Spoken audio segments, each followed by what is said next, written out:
The Somebody bullet help us, entered Amy please. Watkins' shoulder at 10:14 p.m. She's on not a Tuesday breathing. night We that need an tasted like ambulance rain and now. regret. It was supposed to be a simple shift at May's Diner, the kind of graveyard Tuesday where the only customers were insomniacs and people running from something. May Chen, the 70-year-old owner who'd hired Amy 3 years ago despite her spotty work history, had gone home hours earlier, leaving Amy to close up alone. Amy had been refilling coffee for the elderly Korean man in booth 7, Mr. Park, she called him, though she'd never learned his real name. He came in twice a week, always Look at the ordered jasmine time. tea with honey, He's late. always left a $5 Something's tip on a happened. $3 check, Why aren't you and listening always to me? watched the door like he was expecting someone who would never arrive. Tonight, someone did. The man she would later know as Sung Min had been sitting in that booth for exactly 47 minutes when the glass door shattered inward. One gunman, ski mask, trembling hands gripping a 9mm like it was the only thing keeping him upright. Amy saw it all in fragments. The rain streaming through the broken doorway, the fluorescent lights reflecting off the puddles forming on the checkered floor, the gun barrel sweeping across the empty diner until it found its target, the old man in booth 7. Amy didn't think. Her body simply moved. She stepped between the gun and the stranger, her coffee pot still clutched in one hand, her white apron stark against the darkness behind her. For one suspended heartbeat, she locked eyes with the gunman, a kid. Really, maybe 22, with desperation carved into every line of his face. Then the world exploded in thunder and fire. The impact spun her sideways. The coffee pot shattered on the floor, dark liquid mixing with the rain and something warmer, redder, spreading across the white and black tiles in a pattern that looked almost artistic. Amy's knees buckled, but before she hit the ground, hands caught her old hands, trembling but surprisingly strong. "No, no, no," Sung Min whispered in Korean, then English, his accent thick with panic. "Not you. It was supposed to be me. Not you." The gunman had vanished into the rain. The only sounds now were the hiss of water on hot pavement, the buzz of the neon sign outside stuttering its final death throes, and Amy's shallow, labored breathing. Somewhere in the distance, sirens wailed. Too far, too slow, too late. Then came the sound that would change everything. The predatory growl of a high-performance engine, tires screaming against wet asphalt. A sleek black sedan, a Mercedes S-Class with windows tinted darker than the night itself, fishtailed around the corner and slammed to a stop directly in front of the shattered diner entrance. The driver's door flew open before the car had fully stopped. The man who emerged moved like violence barely contained in an expensive suit. Young Min was drenched within seconds, his tailored charcoal jacket clinging to his frame, his white dress shirt plastered to his chest, his black tie askew as if he'd been running or fighting or both. But it was his face that told the real story, a mask of composure shattered completely, mouth torn open in a scream of pure anguish, eyes wild with terror that no amount of power or money could control. He hit the pavement on his knees hard enough that Amy heard the impact even through the ringing in her ears. "Abeoji!" The word ripped from his throat, "Father." Then his gaze dropped to Amy, cradled in Sungmin's arms, blood spreading across her uniform like spilled wine. His expression transformed from relief to something Amy couldn't name. Something raw and unguarded and desperate. "Who is she?" Young Min demanded in Korean, already stripping off his jacket, pressing it against Amy's shoulder with hands that knew exactly where to apply pressure. How much? How hard? Hands that had done this before. "She saved me," Sungmin whispered. She just stepped in front. I didn't ask her to. I came here to..." His voice broke. It should have been me. The sirens were getting closer now. 4 blocks, maybe 3. Amy could see their red and blue lights painting the rain-slicked street in colors that reminded her of the neon signs she'd looked at every night for the past 3 years, while wondering if this was all her life would ever be. Young Min's face hardened. He looked at the approaching lights, then at his father, then down at Amy. She saw him make a decision that would declare war on the entire city. "The ambulance won't reach her in time," he said, his voice dropping into something cold and absolute. "And I don't trust them anyway. Not with her." "Young Min." "You can't," Sung Min started. But his son was already lifting Amy into his arms with a gentleness that contradicted everything about him. The expensive suit that cost more than her monthly rent, the tattoos she glimpsed beneath his soaked shirt, the way his security detail materialized from the shadows with military precision. "Get Dr. Choi on the phone." Young Min barked at someone Amy couldn't see. "Tell him to prep the penthouse surgical suite. Tell him if she dies, everyone dies." Amy tried to speak. Tried to tell them she couldn't afford a hospital. Definitely couldn't afford whatever a penthouse surgical suite cost. He tried to explain she had a shift in the morning, and rent due in 3 days, and a life that didn't include men in $1,000 suits, carrying her through the rain like she was something precious. But the darkness was already pulling her under, warm and soft and final. The last thing she heard before the world went black was Young Min's voice, close to her ear, speaking words she didn't understand but felt all the way to her bones. "Yunahe, I owe you a debt of grace, and I always pay my debts." When Amy Watkins blocked that bullet, she didn't just save an old man's life. She bound herself to the head of the Black Dragon Syndicate through an ancient code of honor that would turn her invisible life into something dangerous, powerful, and utterly inescapable. But that revelation was still hours away, in a penthouse she didn't know existed, in a world where waitresses didn't belong. Before we continue this story of blood debts and impossible choices, take a moment to hit that subscribe button and let me know in the comments where you're watching from. It truly means so much to see this community growing across the world. Every like, share, and comment you leave helps us bring these stories of courage and consequence to more people together. We're building something powerful. Now, back to the story. Because the real danger? It was just beginning. The interior of the Mercedes smelled like leather and blood. Amy registered this somewhere in the fog of consciousness, along with the sensation of motion, fast, reckless motion that took corners hard enough to press her against something solid and warm. Young Min's voice cut through the darkness, sharp and commanding. "Keep pressure there. More. I don't care if it hurts her. She's already unconscious." "I'm so sorry." That was Sung Min, his voice broken, repeating the words like a prayer. "I'm so sorry. This is my fault. All of this. Save it." Young Min's hands pressed harder against Amy's shoulder, and even through the haze of shock, she felt the pain bloom bright and terrible. "Dr. Choi, how long?" A voice crackled through speakers Amy couldn't see. 12 minutes to the facility. I'm prepping now. How much blood has she lost?" Young Min's hand moved to her neck, checking her pulse. His fingers were cold, precise, clinical. Too much. She's thready. Pulse is 140. She's going into shock. Elevate her legs. Keep her warm. And Young Min. The doctor's voice carried a warning. "If you bring her to a hospital, if anyone sees—" "I know."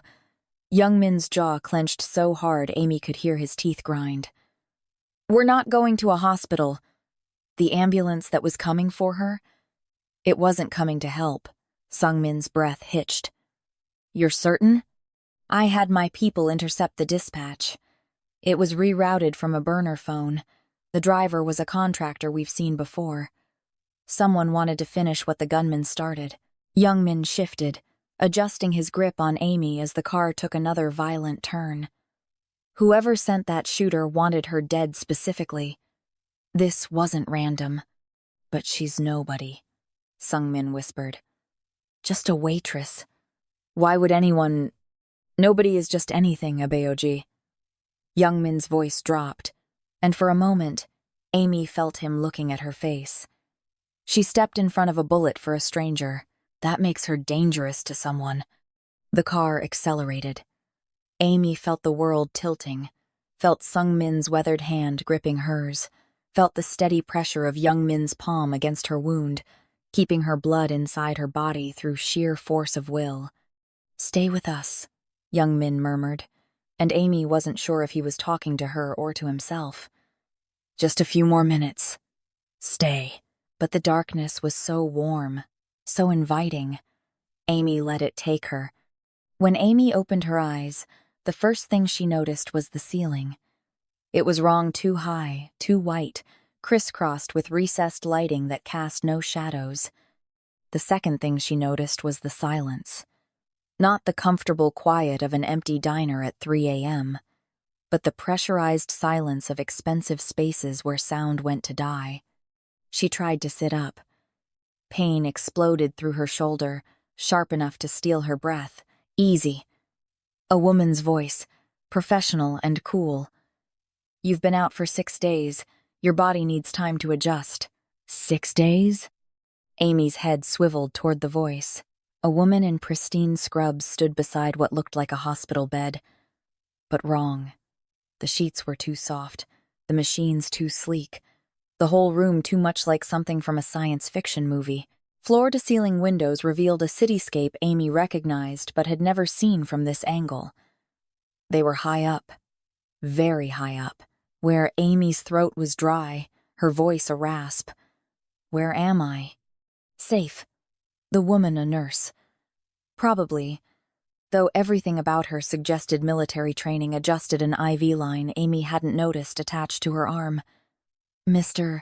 Kang will be pleased you're awake. I'll let him know." "Wait.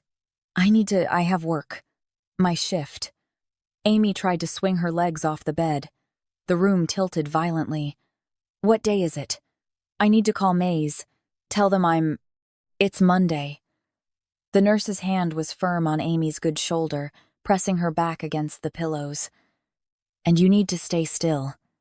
You coded twice during surgery. Your lung collapsed. You're lucky to be alive." Monday. That meant she'd missed 5 shifts. 5 shifts at $2.13 an hour, plus tips that averaged maybe $80 on a good night. 5 shifts. She couldn't afford to lose. Not with rent due, not with... "My phone." Amy looked around frantically. "I need my phone. I need to call. Your belongings were destroyed." The nurse's expression softened slightly. "I'm sorry. There was too much blood." The uniform. Her name tag. The white apron May had given her on her first day, embroidered with, "You've got this," in crooked letters because May had never been good at needlework but had tried anyway. All of it. Gone. Amy felt something crack inside her chest, and it had nothing to do with her injuries. The door opened without a knock. Young Min entered, and in the bright light of day, or whatever time it was, Amy finally got a clear look at the man who'd carried her through the rain. He'd changed out of the ruined suit, now wearing black slacks and a black dress shirt with the sleeves rolled to his elbows, revealing forearms corded with muscle and marked with ink she couldn't quite make out. His hair was still damp, like he'd just showered. He looked tired, more than tired, haunted. When he saw Amy awake, something crossed his face too quickly to name. "Leave us," he told the nurse. The woman departed without a word, closing the door behind her with a soft click that sounded too much like a lock. Young Min approached the bed slowly, like he was approaching something wild that might bolt. "How do you feel?" "I need to go." Amy tried to sit up again, ignoring the way her vision swam. "I need to get back to work. I need to..." "May's diner closed 3 days ago." Young Min's voice was matter-of-fact, emotionless. The owner decided the damage from the shooting was too expensive to repair. She sold the property to a developer. "It's going to be luxury condos." The words hit Amy like a second bullet. "No." She shook her head, wincing at the pain. "No, that's May wouldn't just close. Not without telling me. Not without..." "You were unconscious. She couldn't tell you." Young Min pulled a chair close to the bed, sat down with the careful economy of movement that suggested violence always at the ready. "And you don't work there anymore." You don't work anywhere anymore. What are you talking about? I need to. Listen to me carefully. Young Min leaned forward, his dark eyes locked on hers. The bullet that went through your shoulder? It was meant for you, not my father. You. Someone wanted you dead, Amy Watkins. And until we find out who and why, you can't go back to your old life. You can't go back to your apartment. You can't contact anyone you knew. As far as the world is concerned, you died on that street. Amy stared at him. You're insane. I'm realistic. Young Min's expression didn't change. The ambulance that was coming for you was sent by the same people who hired the shooter. If I hadn't taken you, you'd be dead right now. Probably killed in your hospital bed by someone dressed exactly like the nurse who just left this room. You can't just. Amy struggled for words, for logic, for anything that made sense. You can't just kidnap someone and tell them they're dead. I have a life. I have bills. You have a debt. The new voice came from the doorway. Sung-min entered slowly, moving with the careful deliberation of age and injury. In the light, Amy could see him clearly for the first time. The gray hair, the weathered face, the eyes that had seen too much. He was wearing the same beige trench coat from that night, and somehow that small continuity made everything feel more real. A debt? Amy's voice rose. I saved your life. If anyone owes anyone, you don't understand. Sung-min lowered himself into a second chair with a wince. In Korean culture, when you save someone's life, you create something called yunahae. It's a debt of grace so profound it binds families across generations. By saving my life, you've tied yourself to me and to my family. My son now has an obligation to protect you, to care for you, to honor your sacrifice with his own. That's not how the real world works. Amy looked between them, feeling the walls of the beautiful room closing in. I didn't save you to create some kind of mystical debt. I just didn't want to watch someone get shot. I know. Sung-min's voice was gentle, sad. That's what makes it real. Amy's hands clenched the expensive sheets. Who are you people? Silence stretched between them, heavy and terrible. Finally, Sung-min spoke. My name is Kang Sung-min. 30 years ago, I founded an organization called the Black Dragon Syndicate. We controlled imports in 3 states, ran protection in every Korean neighborhood from here to Los Angeles, and I built an empire on the bodies of men who thought they could take what was mine. He paused, his hands folded in his lap. I retired 5 years ago, passed everything to my son. I thought I was done with violence.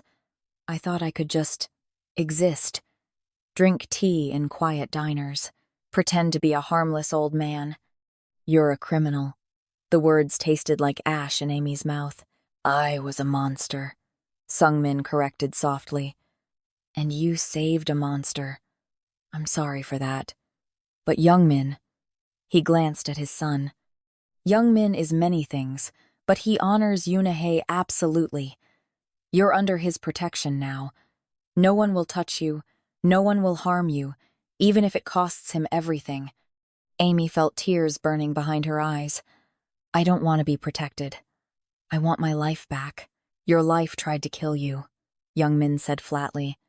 Whatever you stumbled into, whatever you saw or heard at that diner, someone powerful wants you silenced. Until I find out who, you stay here. You stay safe. You stay alive. And if I refuse, Young Min's smile was sharp, humorless. Then you'll die, probably within 48 hours of leaving this building. Is that what you want? Amy wanted to scream, wanted to run, wanted to wake up in her cramped studio apartment with the leaking ceiling and the broken heater and the stack of unpaid bills that at least belonged to her. Instead, she closed her eyes and felt a single tear escape, tracking hot down her cheek. How long? She whispered. As long as it takes, Young Min replied. The days blurred together in a haze of expensive medication and unwanted luxury. Amy learned the rhythm of her gilded cage. Wake up to sunrise over a city she couldn't touch. Submit to medical checks from the stone-faced nurse. Eat meals she didn't order from a kitchen she never saw. Stare at walls that cost more than she'd earn in 5 years. Sung-min visited every afternoon, bringing tea and stories and an apology that lived permanently in his eyes. He told her about his wife, dead 10 years now. About immigrating to America with nothing but a suitcase and a knife. About building something from nothing and losing his soul in the process. I thought retirement would bring peace, he said one day, rain streaming down the floor-to-ceiling windows. But peace isn't something men like me get to have. We just get quieter wars. Amy found herself looking forward to these visits despite everything. Sung-min was kind, gentle, nothing like what she'd imagine a mob boss to be. It created a dissonance in her mind. How could the same man who told her about feeding pigeons in the park have ordered executions? How could hands that poured tea so carefully have pulled triggers? You're confused, Sung-min observed, reading her expression with unsettling accuracy. You want me to be a monster. It would make everything simpler. You said you were a monster, Amy pointed out. I was. I am. He sipped his tea. But monsters don't stop being people. That's what makes us truly dangerous. Young Min was a different story. He appeared at odd hours, always checking her medical charts, always scanning the room like he expected threats to materialize from the expensive furniture. He barely spoke to her, barely looked at her, and Amy told herself she was grateful for the distance. But on the 8th day, everything changed. Amy had been cleared to shower, but her shoulders still wouldn't cooperate. She'd been sitting on the edge of the bathtub for 20 minutes, trying to figure out how to wash her hair one-handed, when she heard the bathroom door open. The nurse is off duty. Young Min's voice, carefully neutral. She said you needed help. Amy's face burned. I'm fine. You've been in here for 23 minutes. Young Min moved into view, rolling up his sleeves with businesslike efficiency. You're not fine. I'm not letting you. I've seen bullet wounds and surgery scars. There's nothing in this bathroom I haven't seen before. He pulled a chair up to the tub, testing the water temperature with clinical detachment. Tilt your head back. Amy wanted to argue, wanted to maintain some shred of dignity. But her arm ached. Her pride was already shattered, and she was so tired of pretending she didn't need help. She tilted her head back. Young Min's hands were surprisingly gentle, working shampoo through her hair with careful precision.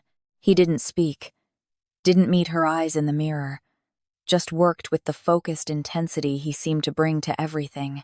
But there was something almost reverent in the way he cradled her head, something tender in how he made sure no soap got in her eyes. Why are you doing this? Amy asked quietly. Doing what? All of this. The medical care, the protection, she gestured vaguely. You could have just dropped me at a hospital. Young Min's hands paused for just a moment. Unahe isn't optional. That's not an answer. It's the only answer I have. He resumed washing, his fingers working through tangles with unexpected patience. You saved my father. You nearly died for a stranger. That kind of courage is... He stopped, searching for words. Rare. Worth protecting. I'm not courageous, Amy said. I'm just a waitress who made a stupid split-second decision. There are no stupid decisions that save lives. Young Min rinsed her hair, water running through his fingers. Only brave ones and cowardly ones. You chose bravery. Now you have to live with the consequences. Something in his tone made Amy open her eyes, catching his reflection in the mirror. For just a moment, his mask slipped, and she saw something underneath, something lonely and lost and aching. Then it was gone, replaced by the cold efficiency she was learning to expect. I'll send the nurse in to help you dress, he said, standing abruptly. Try not to move your shoulder too much. He was gone before Amy could respond. leaving only wet footprints and the ghost of gentleness. The assassin came on the 10th day, disguised as a replacement nurse. Amy noticed the discrepancy immediately. The regular nurse had a small scar above her left eyebrow, and this woman didn't. The new nurse also smiled too much, moved too casually, and her eyes kept darting to the IV line in a way that made Amy's instincts scream danger. "I need to check your medication," the woman said, approaching with a syringe that caught the light wrong. Amy's hand shot out, yanking the IV from her arm.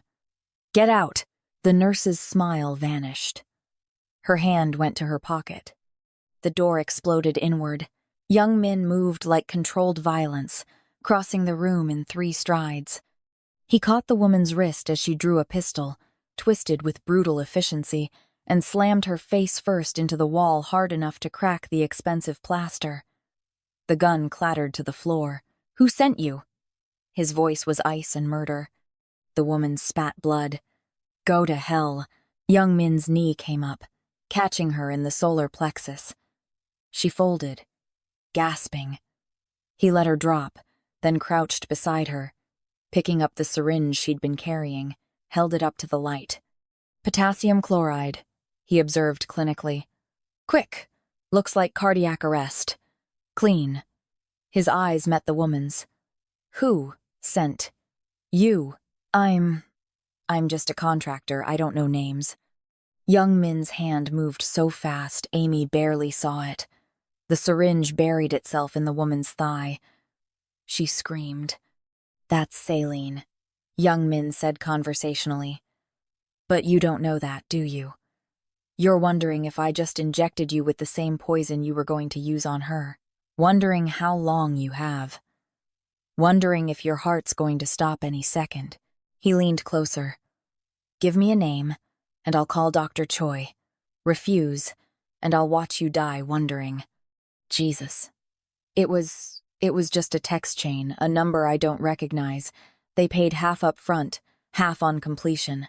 The woman was hyperventilating now, her hand clutching her chest.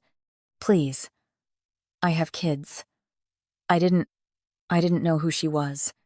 Her name," Young Min growled, "is Amy Watkins. And she's under my protection." He stood, pulled out his phone, made a call. "Security breach, medical wing.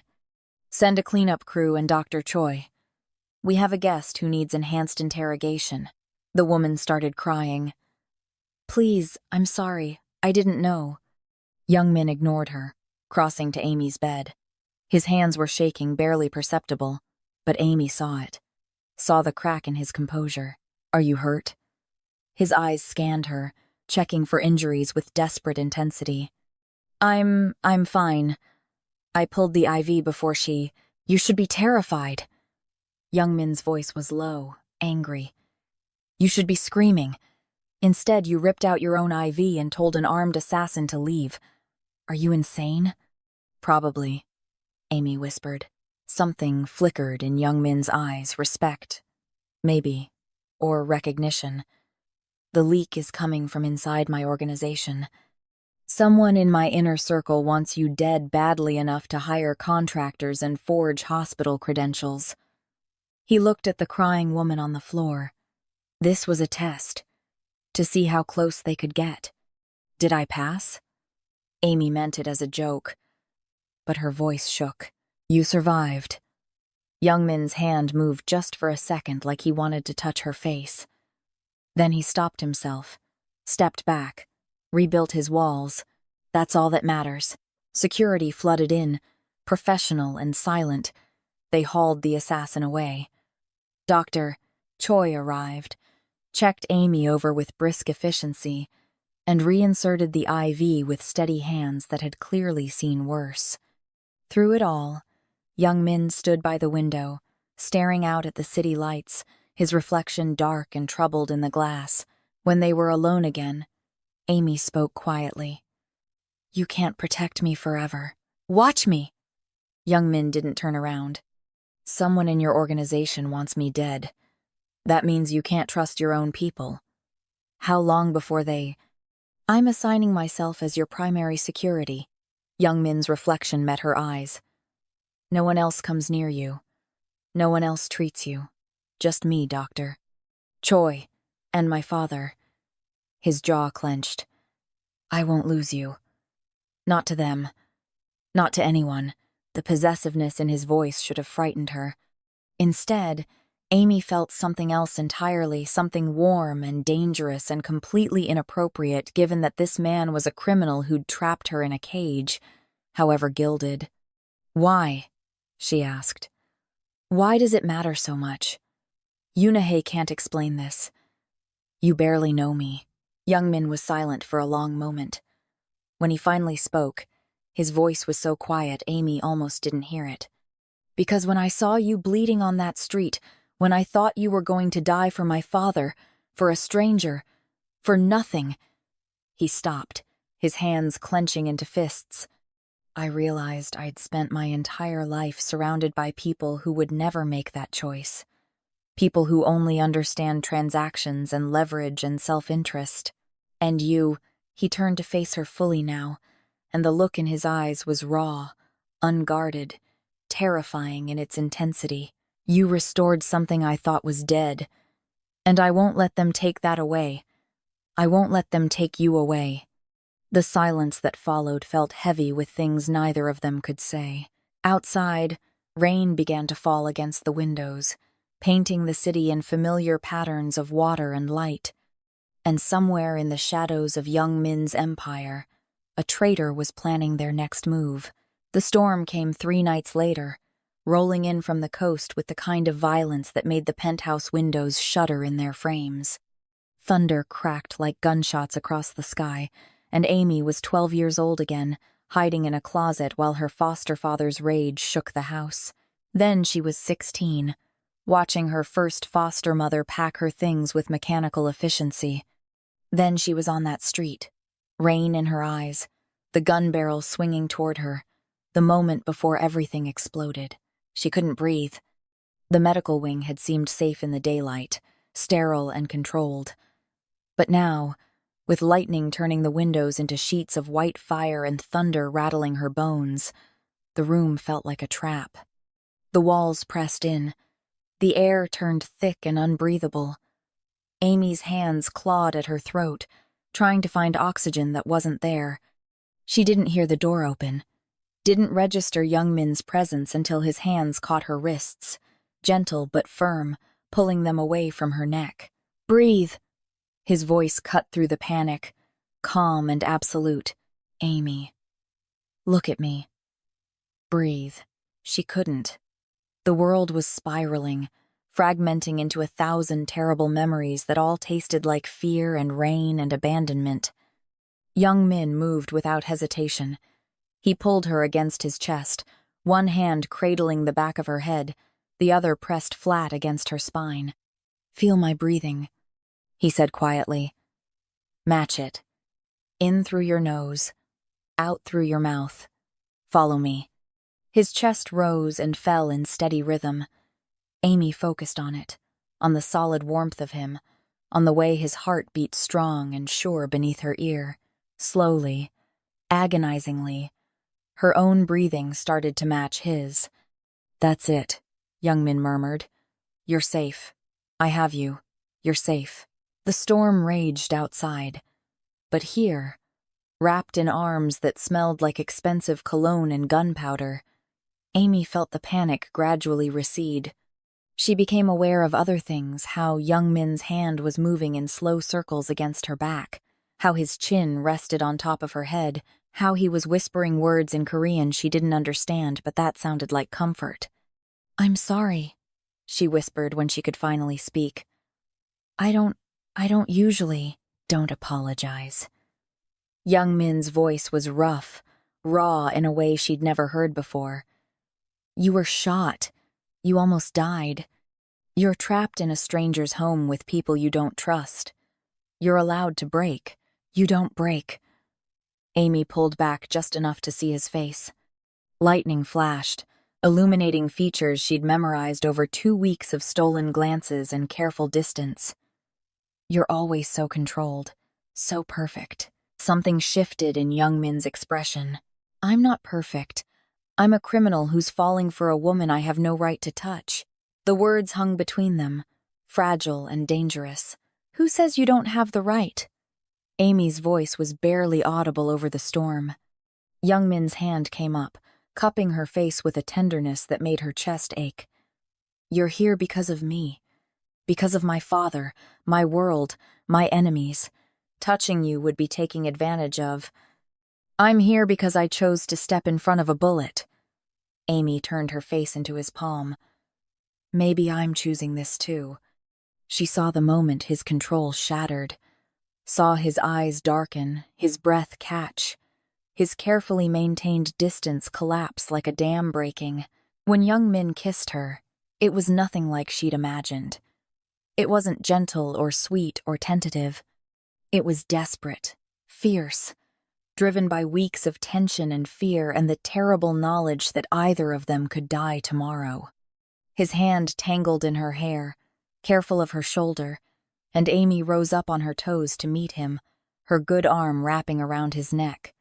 Thunder shook the building, lightning painted them in stark relief. And for one perfect, stolen moment, Amy forgot about bullets and debts and the impossible gulf between a waitress and a mob boss. When they finally broke apart, both breathing hard, Young Min pressed his forehead to hers. "This is a mistake," he whispered. "Probably," Amy agreed. "I don't deserve you. Definitely not." Young Min laughed, the sound startled and genuine. Then his expression sobered. If we do this, I need you to understand what it means. In my world, what's mine is protected absolutely. If you're mine, Amy, there's no going back. No half measures. No safe distance. I stopped believing in safe distance the second I stepped between that gun and your father. Amy met his eyes steadily. I'm already in this. I'm already yours. The question is whether you're brave enough to be mine. Young Min's smile was sharp, dangerous, and utterly genuine. You have no idea what you're asking for. Then show me. He kissed her again, slower this time, deeper, like he was memorizing the taste of her. Outside, the storm began to ease, rain settling into a steady rhythm that sounded almost like music. Neither of them noticed the shadow that detached from the hallway, moving silently toward the elevator. Young Min discovered the betrayal in a way that would have been mundane if it weren't so devastating. A text message, sent to the wrong number by mistake. A thread of communication between his most trusted lieutenant Jin-ho, the man he'd called brother for 15 years, and an unknown contact. Target confirmed in medical wing. Boss is distracted. Strike window opens tomorrow night. Young Min stared at his phone for exactly 30 seconds. Then he made 3 calls. The first to his father, the second to his head of security, the third to Dr. Choi, telling him to lock down the medical wing and let no one in or out. He was moving toward Amy's room when the lights went out. Emergency systems kicked in, bathing the penthouse in red emergency lighting. Somewhere, an alarm began to wail. Young Min broke into a run, his hand going to the pistol he always carried now, his mind already calculating angles and odds and acceptable losses. He was 20 feet from Amy's door when the explosion hit. The blast threw him sideways into a wall. His ears rang, his vision swam, but training took over. Young Min rolled to his feet, gun up, scanning for threats through smoke and debris. The medical wing door had been blown off its hinges. No. The word tore from his throat as he charged forward, heedless of danger, heedless of everything except getting to her. The room was empty. The window was shattered. Rappelling ropes disappeared into the darkness below. Young Min's scream of rage echoed through the penthouse. Primal and terrible. They'd taken her. Amy came to with a hood over her head and her hands zip-tied behind her back. She was sitting in a chair, metal, cold in a space that echoed. Warehouse, maybe. Or shipping container. The air smelled like salt and rust and motor oil. She's awake. A voice she didn't recognize. Male. Young. Good. This voice, she knew, had heard it a dozen times in Young Min's office. Always respectful, always composed. Jin-ho. Remove the hood. Let her see.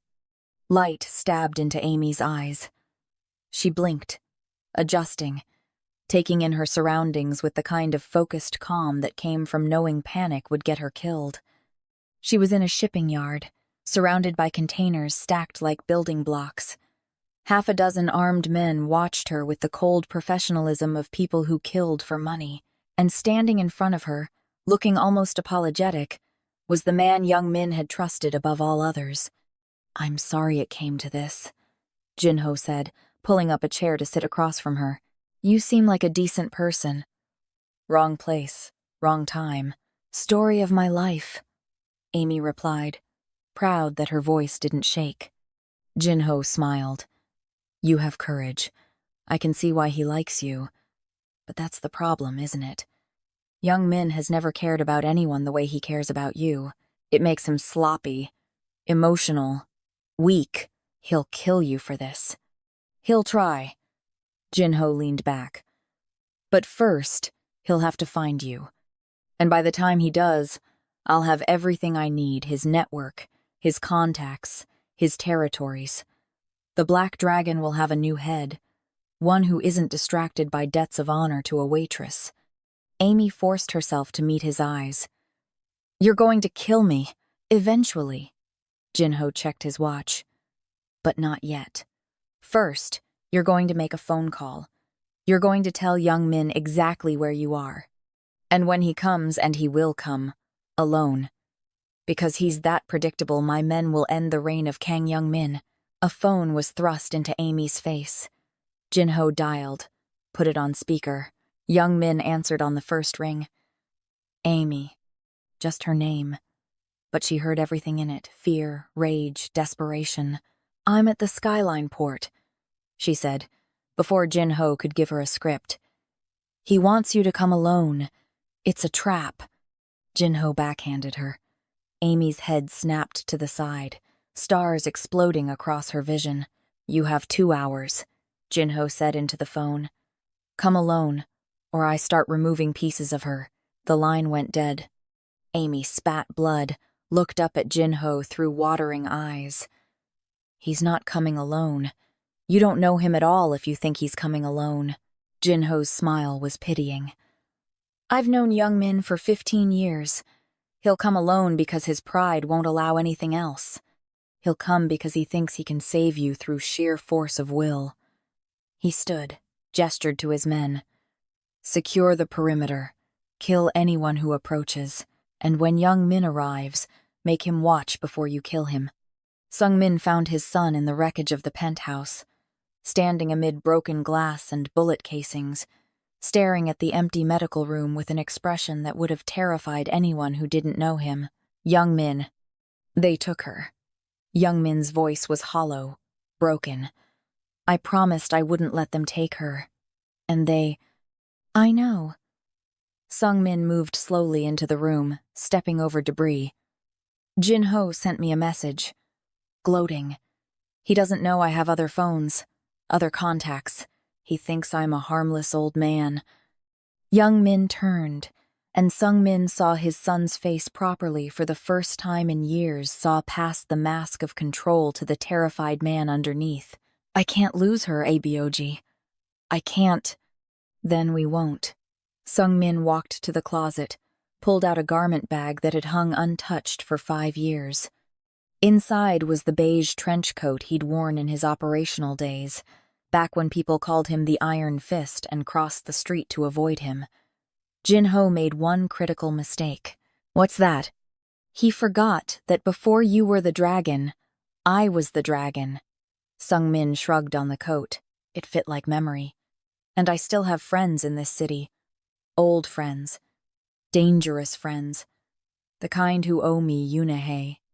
Young Min's expression shifted, hope flickering to life. "You can't. You're retired. You have a pacemaker.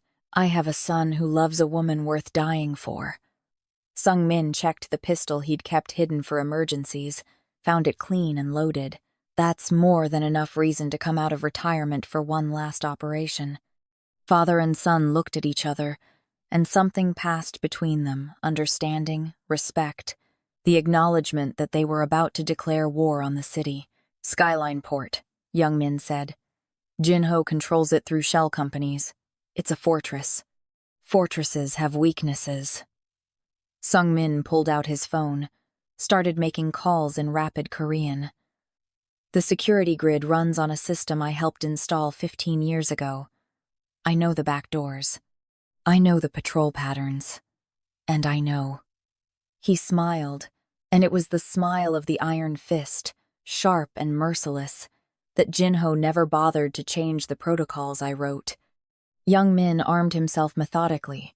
Pistols, knives, body armor. They'll kill her if we attack head-on. Then we don't attack head-on. Sung Min's last call completed. He pocketed the phone. We attack like dragons. The assault began at midnight. Sung Min sat in a van 3 blocks from Skyline Port, his laptop connected to systems Jinho didn't know existed. His fingers flew across the keyboard, decades of muscle memory taking over. Security cameras looped. Motion sensors went dark. Electronic locks clicked open in sequence. Grid is down, he said into the comm unit. You have a 10-minute window before they notice. Make it count. Young Min's voice crackled back. Copy. Going in. On the screen, Sung Min watched his son move through the shipping yard like controlled violence. Young Min avoided the main approaches, used the blind spots Sung Min created, dispatched 2 guards with brutal efficiency before they could raise an alarm. But Jinho had numbers. Young Min had fury. Inside the main warehouse, Amy heard the first gunshots. She looked up from where she'd been zip-tied to a support beam, saw Jinho's expression shift from confidence to concern. Status. He barked into his radio. We're under attack, one man. It's Kang. The transmission dissolved into screaming and gunfire. Jinho grabbed Amy's face roughly. He came alone. The fool actually came alone. I told you, Amy said quietly. You don't know him at all. More gunshots. Closer now. Jinho grabbed a pistol, gestured to his remaining men. Kill anyone who comes through that door. The warehouse door exploded inward. Young Min entered with a pistol in each hand, and Amy understood in that moment why people feared him. He moved like death, firing with inhuman precision, every shot finding a target. Men fell around him, return fire sparking off the containers, but he kept coming, unstoppable, inevitable. His eyes found Amy across the warehouse, and she saw relief flash across his face. Then Jinho put a gun to her head. Stop. Jinho's voice echoed through the sudden silence. Stop or I'll kill her right now. Young Min froze, his weapons still raised. Blood dripped from a cut on his temple, his suit was torn, but his hands were steady. Let her go, Jinho. This is between us. This was never between us. Jinho pressed the gun harder against Amy's skull. This is about power, control, the future of the Black Dragon. She's just the catalyst. Then take it. Young Min's voice was eerily calm. Take the syndicate. Take everything. Just let her go. Jinho laughed. You'd give up your empire for a waitress? Without hesitation. The sincerity in Young Min's voice made something crack in Jinho's composure. You're weak. I was right about that. The old Young Min would never. The lights went out. Sung Min's voice came through Young Min's earpiece. Now, Young Min moved on instinct and trust. He dropped, rolled, fired blindly at where Jinho's voice had come from. The muzzle flash revealed Amy throwing herself sideways, still zip-tied but twisting away. Jinho stumbling backward, his shot going wide. The lights came back on. Young Min was already moving, crossing the warehouse in a desperate sprint. Jinho raised his pistol, aimed at Amy's retreating form. Young Min threw himself between them. The bullet meant for Amy caught him in the vest, the impact driving him to his knees. But his own shot was true. Jinho went down, clutching his shoulder, his weapon clattering away. "No!" Amy reached young Min, her zip-tied hands awkwardly touching his face. "Are you vest?" he gasped, winded but alive. "I'm fine. Are you hurt?" "I'm fine. I'm—" Amy looked at Jinho, bleeding on the concrete. "He's finished." Young Min cut Amy's zip ties with a knife from his belt, then stood slowly, retrieved Jinho's weapon. Looked down at the man he'd called brother. "You were right about one thing. I've changed. The old young Min would have killed you for this. But the man I am now?"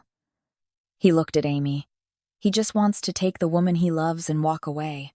Sirens wailed in the distance. Sung Min's voice crackled through the calm. "Police in 3 minutes. Time to go." Young Min took Amy's hand.